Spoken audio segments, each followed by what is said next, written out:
Eh bien, bonjour à tous pour ce cours numéro 2, donc sur l'école à distance. Alors, pour les 6e 3 et 6e 4, c'est le deuxième. Pour les 6e 2, c'est le premier puisqu'ils avaient un peu d'avance. Il s'agit donc de l'enseignement moral et civique qui va clôturer notre chapitre. Alors, comme toujours, donc vous aurez les informations sur École Directe, comme je l'avais expliqué en classe.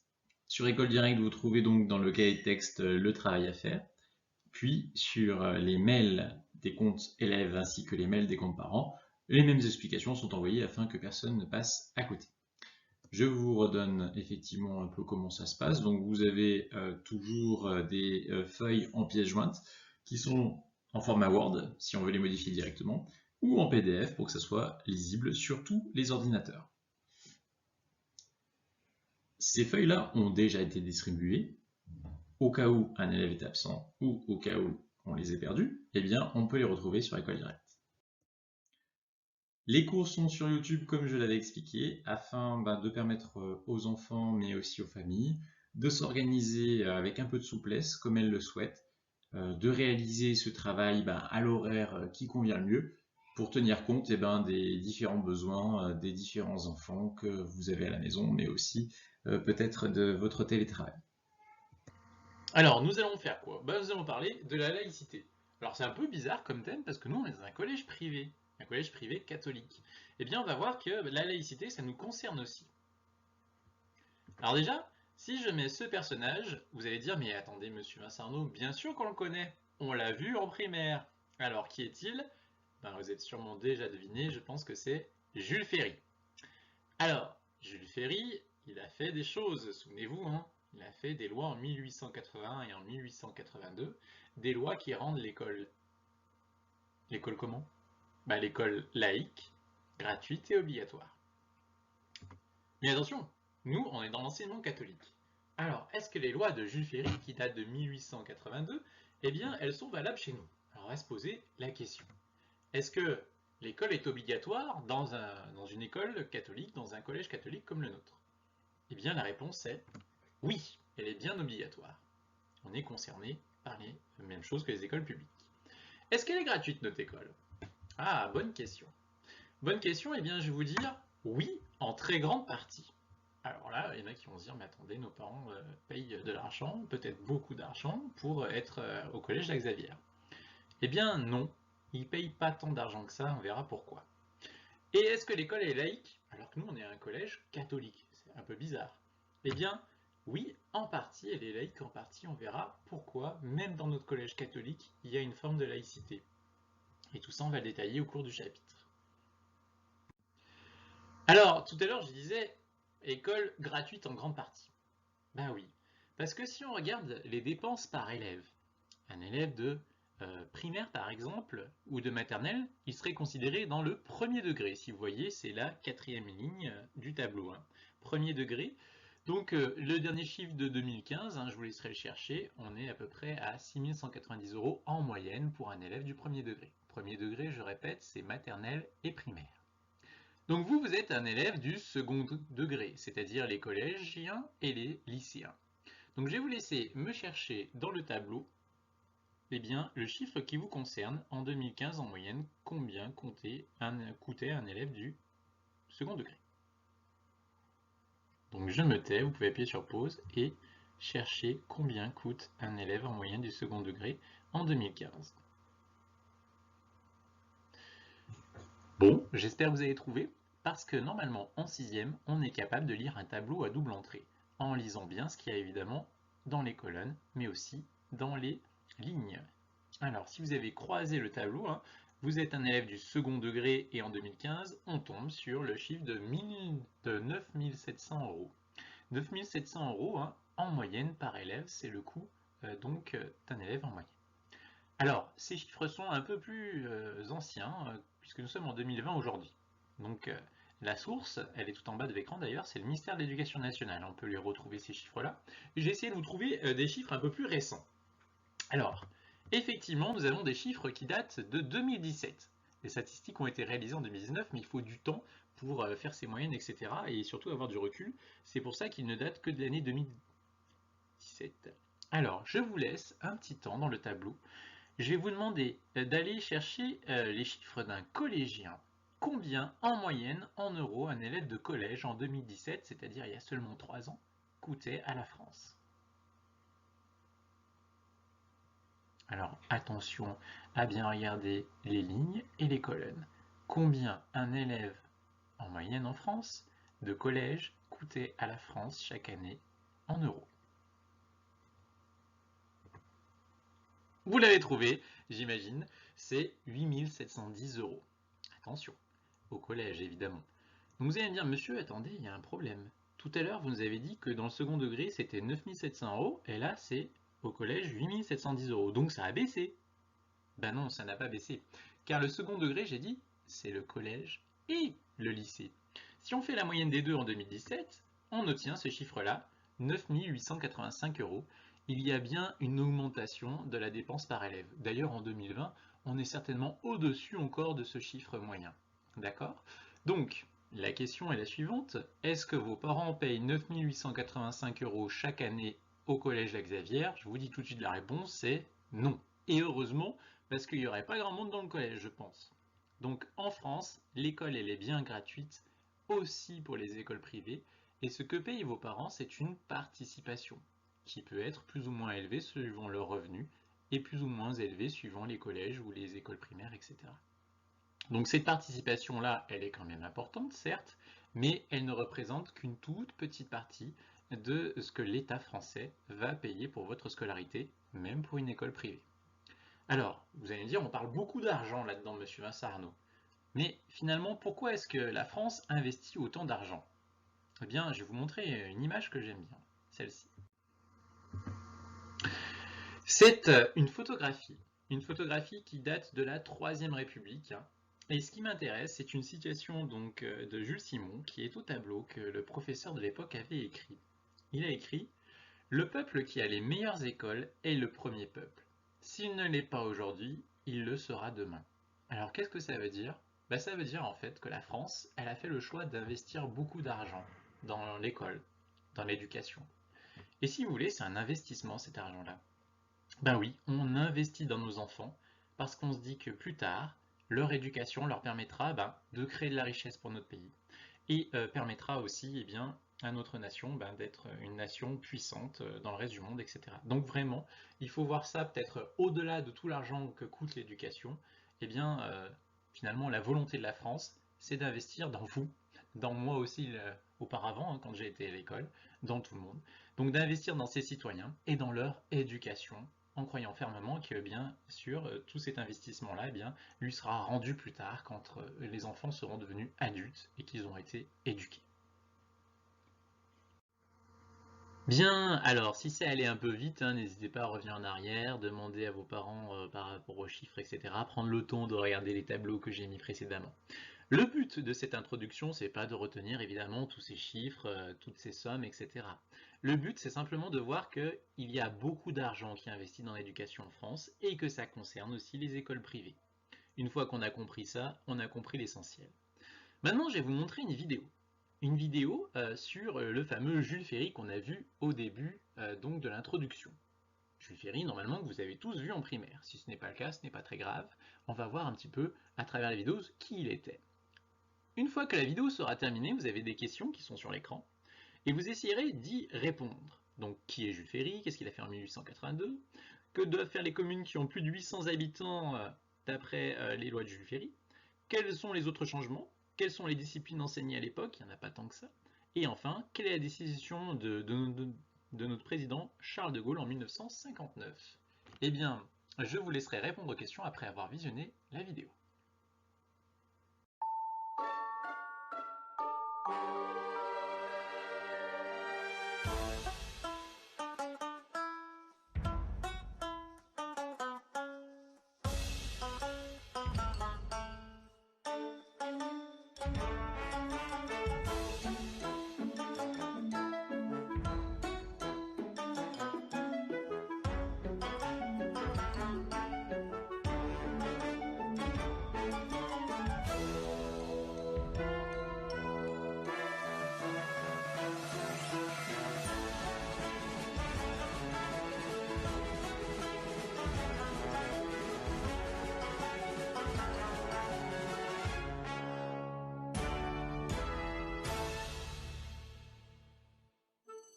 voici en France en 1882. Le ministre Jules Ferry vient de rendre l'école obligatoire de 6 à 13 ans pour tous les enfants, quel que soit le milieu social de leurs parents. Moi, j'aime pas l'école. Détrompe-toi, Jimmy. C'est une grande chance, au contraire. C'est sûr, c'est très bien l'école. Ça évite à des tas d'enfants de travailler trop petits. Exactement. On est tous d'accord, tu sais. Bof. En fait, ça aussi, c'était au départ une idée de la Révolution. Mais après, ça s'est pas fait. Et mon ardoise est cassée, madame. Tu vas aller au coin, les mains sur la tête. Ah, top, en effet. À partir de 1850, les villages de plus de 800 habitants doivent tous avoir leur école, pour les garçons et pour les filles aussi. Pourquoi aussi? Infatigable, hein. 2 fois 2, 4. 3 fois 2, 6. Et 4 fois 2, 8. Et... L'école devient laïque. Donc, les maîtres ne sont plus des religieux. Bien, Mousse. Et aussi, l'école est gratuite. Encore heureux? Quel combat! Pour sûr, t'as été génial. Reviens t'asseoir. En début d'année, les enfants reçoivent un cahier spécial. C'est quoi? C'est un cahier qu'ils vont garder toutes les années jusqu'à la fin. Pas possible. Ils écrivent dessus le premier devoir de chaque mois. Ah, Et hop, Il y a du sport tous les 2 jours. top. Et aussi 2 heures de français par jour et 1 heure d'histoire géo. Ben quoi? J'adore l'histoire géo. Je serais pas là sinon. En plus, l'instruction civique remplace l'instruction religieuse. mais ceux qui veulent continuer? Ils peuvent, après les cours ou le jour de repos. Comment elles s'appellent les classes? Classe enfantine, cours élémentaire, moyen et supérieur de 11 à 13 ans. Et après, quand l'école devient-elle obligatoire jusqu'à 16 ans? Ah oui? En 1959, sous la présidence de Charles de Gaulle. Pouh, ça fait pas si longtemps que ça. Dommage. Bien, donc j'espère que cette vidéo vous a plu et que vous avez pu répondre. Une fois que vous aurez d'ailleurs répondu aux questions, à la fin de ce cours, n'hésitez pas à me demander les réponses, comme on le fait d'habitude sur École Directe, ou sur l'adresse mail que je ne représente plus maintenant, vous la connaissez par cœur.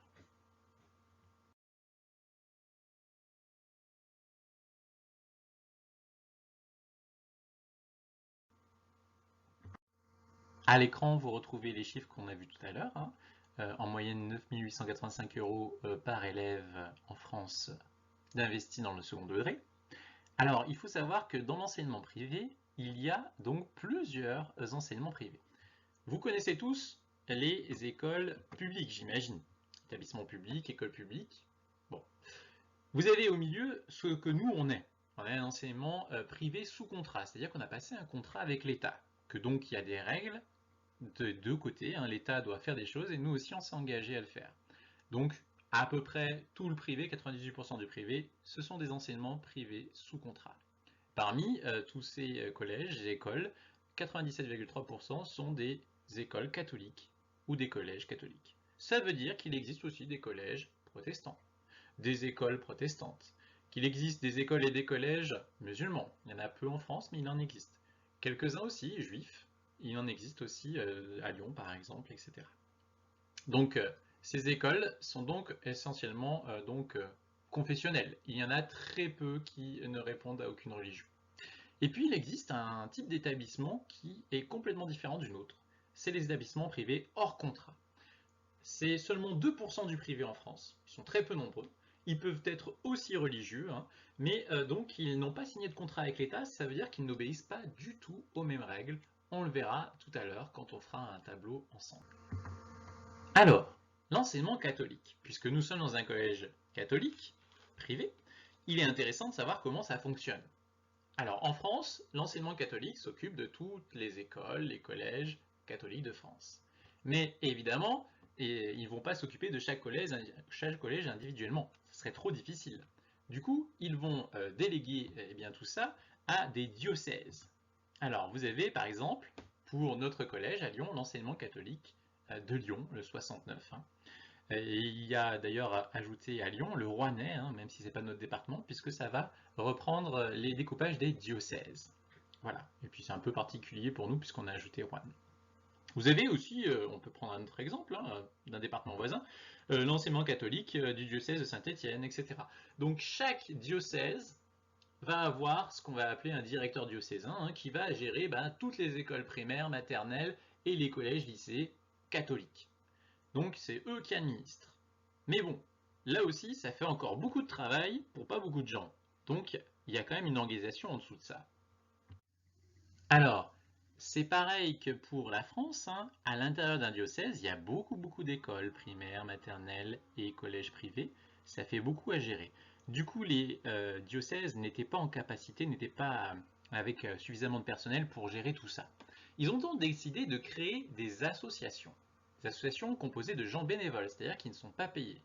Ces associations s'appellent toutes pareilles, hein. Ce sont des OGEC. Les OGEC, il y en a de partout, dans toutes les écoles, hein. Par exemple, il y a un OGEC pour tout le centre scolaire de la Xavière qui s'occupe de tout un tas de choses.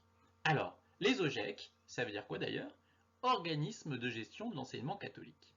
Les OGEC ont tout un tas de rôles qu'on verra juste après d'ailleurs. Et puis, vous avez quelque chose de plus connu peut-être par vos parents, c'est ce qu'on appelle l'APEL. Alors l'APEL, c'est les associations de parents d'élèves. Elles sont en lien avec le diocèse, mais aussi en lien avec les OGEC, en lien avec les chefs d'établissement. Alors l'APEL ne va pas s'occuper de gérer le collège, mais elle va s'occuper de tout ce qui est en lien avec les parents d'élèves, notamment par exemple, il faut faire partie de l'APEL si on veut être délégué parent de la classe. Il faut aussi savoir que l'APEL va aider les enfants, le collège à avoir du matériel. Par exemple, les tables de ping-pong toutes neuves dans la cour, elles ont été financées par l'APEL. Vous avez aussi des règles scan dans le collège, qui sont notamment pour les élèves à besoins particuliers. Eh bien, ces règles scan, elles ont été financées aussi par l'APEL. Donc ça, c'est juste deux exemples, hein, mais l'APEL fait quand même pas mal de choses chaque année pour notre collège. Donc c'est une association de parents d'élèves qui s'occupe du collège et qui l'aide en tout cas. On revient sur les OGEC. Alors l'OGEC, c'est vraiment une gestion administrative. Qu'est-ce qu'ils font tous ces gens? Eh bien, ils vont travailler avec les municipalités ou alors avec les départements, hein, puisqu'ils vont percevoir d'importantes sommes d'argent de la part du département du Conseil général. Alors ils vont collecter donc aussi les cotisations de vos parents, c'est-à-dire que vos parents ils vont payer une somme d'argent chaque mois qui correspond à leurs revenus bien souvent, puisque tous ne payent pas pareil. Et puis l'OGEC, c'est donc l'association qui va employer tout un tas de personnes. Dans le collège, tous ceux qui ne sont pas professeurs, par exemple, sont employés par l'OGEC. La secrétaire, les personnels de direction, la CPE, les surveillants, les comptables, le factotum, celui qui s'occupe des réparations, etc. C'est l'OGEC qui est leur employeur.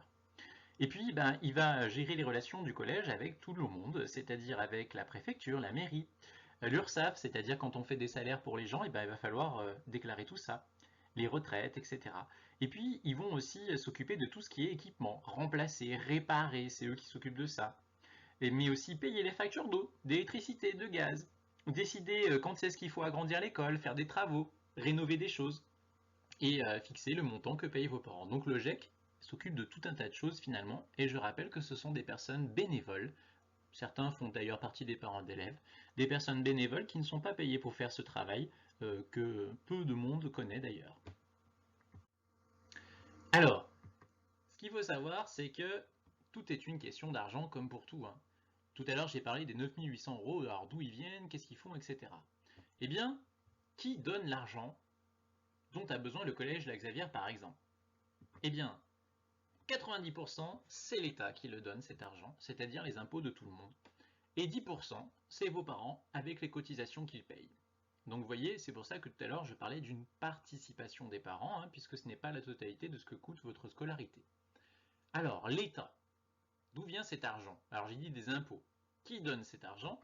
Eh bien, vous avez un forfait communal, si vous êtes une école maternelle, une école primaire, un forfait communal, c'est-à-dire la mairie, la commune, qui est obligée de donner ce forfait en fonction de ce qu'elle donne déjà pour les écoles publiques. Et puis vous avez, si vous êtes un collège, un forfait externat. Là c'est un peu différent, c'est le conseil général, c'est-à-dire le département, qui donne aussi un forfait calculé sur ce qui est donné aux écoles publiques. Ça aussi c'est obligatoire, ils n'ont pas le choix, ils doivent le donner.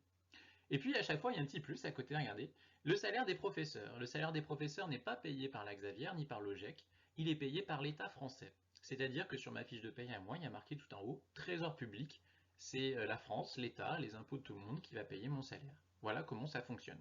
Donc tout ça, c'est évidemment beaucoup d'argent, ce qui explique qu'en moyenne par élève, on était presque à 9800 € par an de financer et de payer. Et les 10% des parents alors? Eh bien, ce sont des cotisations, tout à l'heure je l'ai dit, qui sont variables en fonction des revenus. C'est-à-dire que un parent qui gagnera beaucoup d'argent, eh bien, il payera plus qu'un parent qui gagnera un peu moins, etc.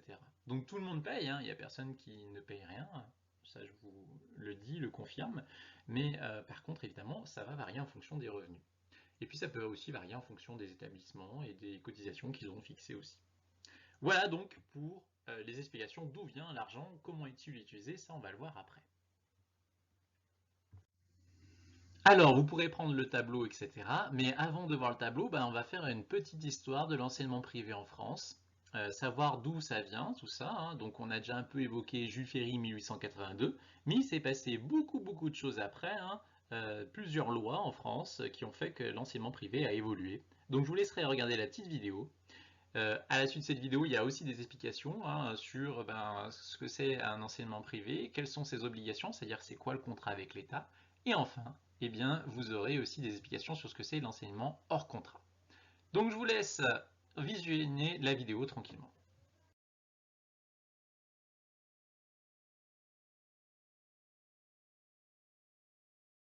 En France, depuis 1801, l'État était lié aux églises par le Concordat.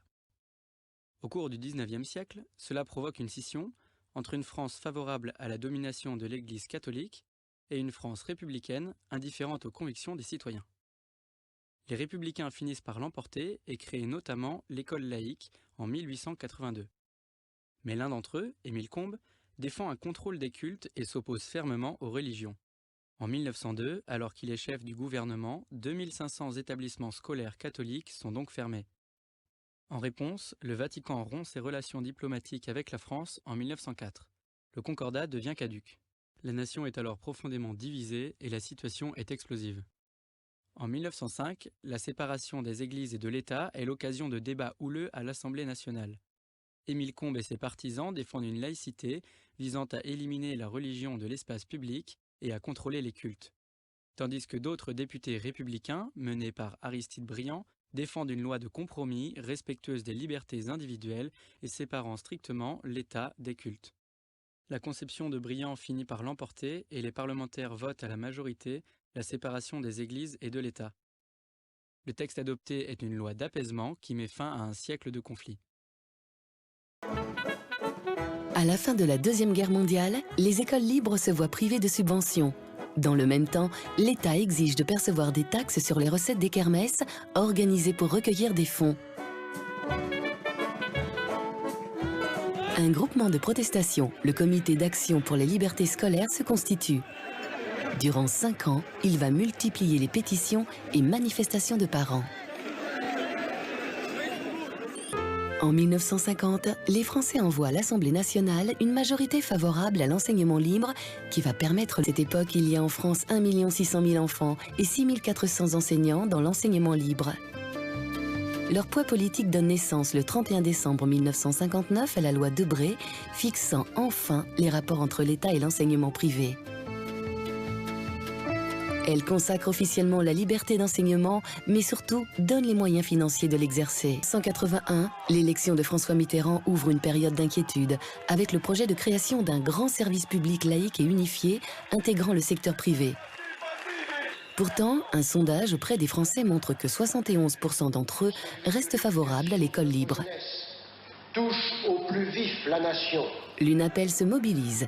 En juin 1984, le projet de loi Savary fait descendre près de 2 millions de personnes dans la rue et la réforme est retirée. 1990, le mur de Berlin vient de tomber. Le traité de Maastricht est en préparation et l'Europe au centre de l'actualité. L'enseignement libre multiplie les expériences présentées au Congrès de Lille. Jumelage entre établissements privés européens, classe européenne délivrant des cours bilingues. En France, l'éducation nationale est devenue le premier budget de l'État. Elle réorganise les rythmes scolaires, les cycles d'apprentissage et finance de nouveaux chantiers. À défaut d'être définitivement éteinte, la querelle scolaire semble désormais pacifiée. 10 ans après le congrès de Strasbourg qui consacrait le projet personnel de l'enfant, la loi pour l'avenir de l'école de 2005 propose de nouvelles missions. Assurer la réussite de tous les élèves, mieux garantir l'égalité des chances et favoriser l'insertion professionnelle des jeunes. Sous contrat d'association avec l'État ou hors contrat, une école privée ne peut pas pour autant faire n'importe quoi. Depuis la loi Debré de 1959, tous les établissements privés sont soumis à un régime d'inspection administrative et pédagogique. Les 7500 établissements privés français sous contrat sont obligés d'accueillir les enfants sans distinction d'origine, d'opinion ou de croyance. En contrepartie, l'État rémunère les enseignants et les collectivités locales financent l'établissement dans les mêmes proportions que le public. Ces établissements suivent les programmes officiels de l'éducation nationale et les enseignants doivent avoir également les mêmes diplômes que leurs confrères du public. En revanche, les établissements privés hors contrat, au nombre de 1300 dont 300 confessionnels, n'ont pas de lien avec l'État et ne reçoivent donc aucune subvention publique. Les enseignants ne sont pas non plus rémunérés par le ministère. Mais après 5 années d'exercice, un établissement hors contrat peut demander à être lié à l'État. En matière d'enseignement, les établissements privés hors contrat ne sont pas obligés de suivre les programmes officiels, mais les élèves doivent maîtriser le socle des connaissances requises à l'issue de la période d'instruction obligatoire.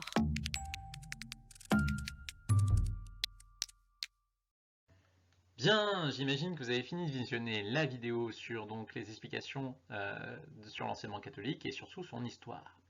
Alors, en haut de mon tableau, vous avez 3 colonnes. Établissements publics, c'est-à-dire les écoles publiques, les collèges publics.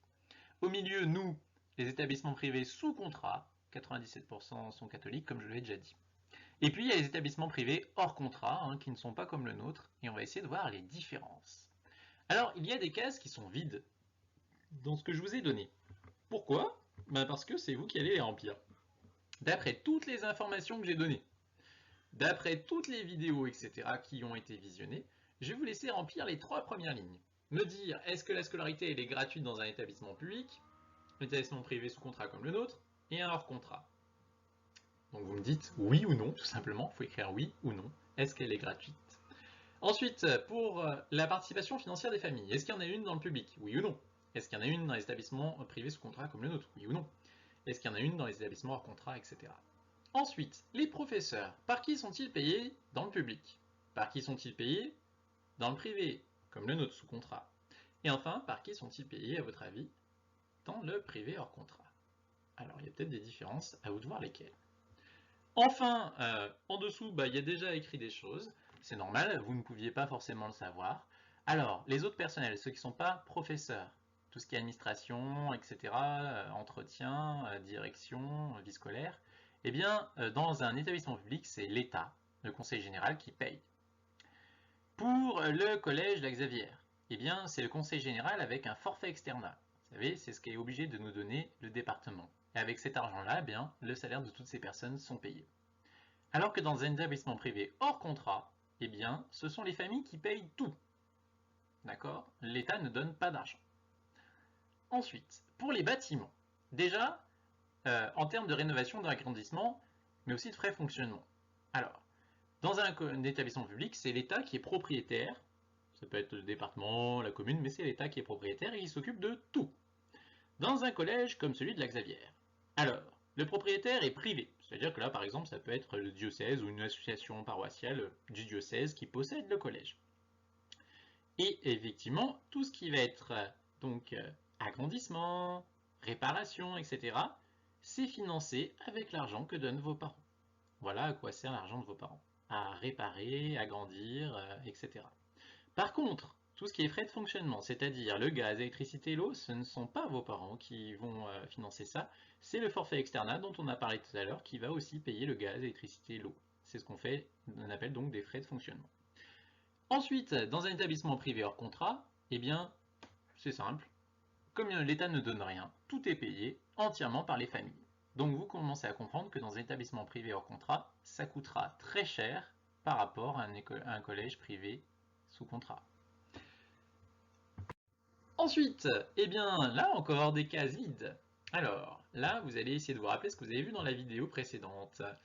Donc, et aussi par rapport à votre réflexion personnelle. Au niveau des programmes dans le public, comment ça marche, dans le privé sous contrat, comment ça marche, qui est-ce qui décide par exemple de ce qu'on va faire en histoire, en géographie, etc., toutes les 6e de France, etc. Donc le programme, comment il est décidé dans le public, dans le privé comme le nôtre, et dans le privé hors contrat. Enfin, les concours et diplômes des enseignants. Alors, Comment sont-ils élaborés?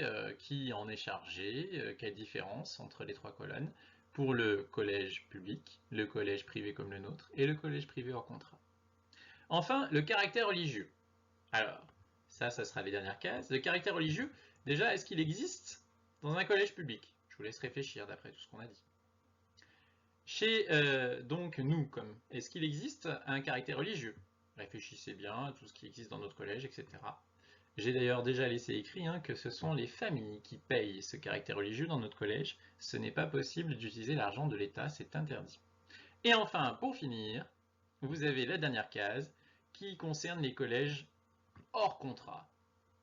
S'il y a un caractère religieux, qu'en est-il? Comment est-il, etc. Vous me détaillez tout ça. Je vous laisse appuyer sur pause et remplir entièrement le tableau.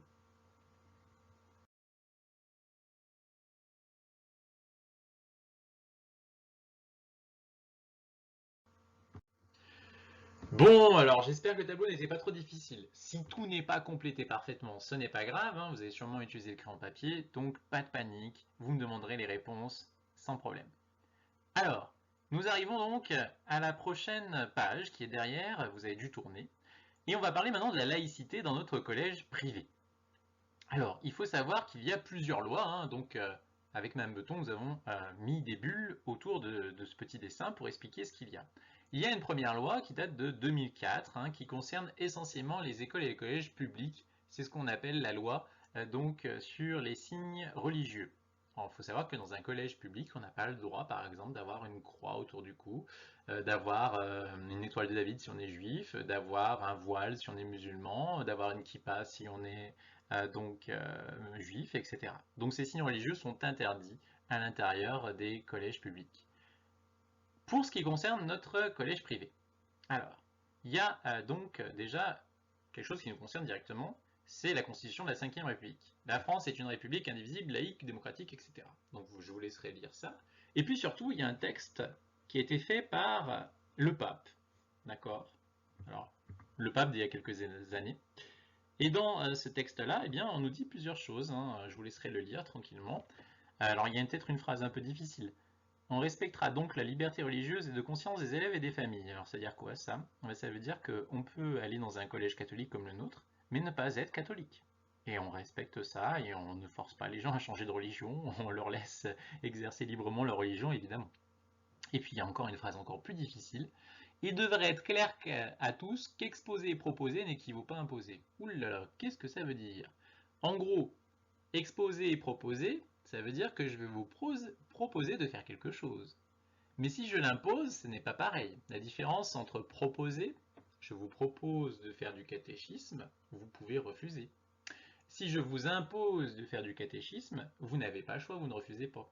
D'accord? Alors là, évidemment, ce qu'ils sont en train de dire dans le texte, c'est qu'on doit proposer, mais pas rendre obligatoire le catéchisme. Par exemple, c'est un exemple parmi tant d'autres. Eh bien, je vous laisse donc répondre à la question qui est tout en haut, c'est-à-dire prendre un stylo rouge, souligner tout ce qui montre que dans notre collège, il y a une forme de laïcité, ou en tout cas, tout ce qui pourrait servir à une définition sur la laïcité. Vous pouvez surligner au fluo si vous préférez, ça n'est pas gênant.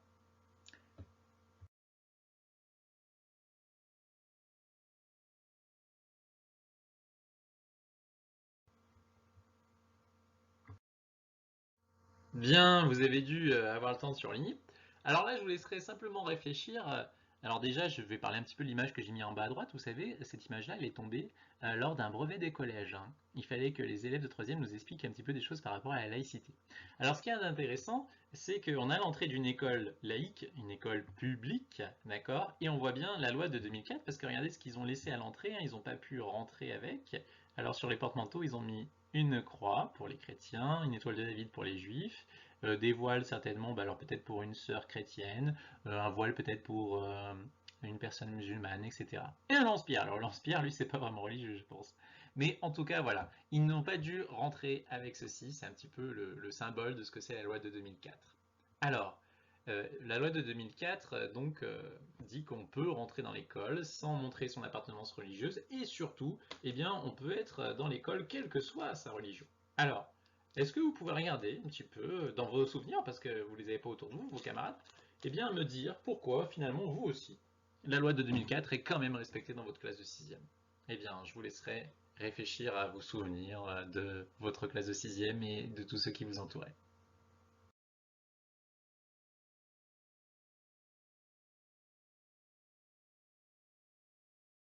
Bon, alors, vous avez dû avoir le temps de terminer. Je vous laisse maintenant compléter la leçon. Elle est déjà écrite, il faudra l'apprendre elle aussi, hein, mais il manque des mots. Donc vous pouvez les mettre et ensuite je vous enverrai la réponse quand vous me demanderez, quand vous m'aurez signalé que vous avez tout fini. C'est la fin de ce chapitre. Nous allons donc pouvoir annoncer qu'il y aura une évaluation quand on se retrouve, c'est-à-dire le 4 mai 2021. Vous pouvez déjà commencer à réviser, etc. Donc, si jamais il n'y avait pas de retrouvailles le 4 mai 2021 pour des causes sanitaires exceptionnelles ou autres, eh bien, je propose donc de faire ce test à distance sur Cuisinière de la même façon que sera évalué les expressions antiques vendredi, comme nous l'avions indiqué.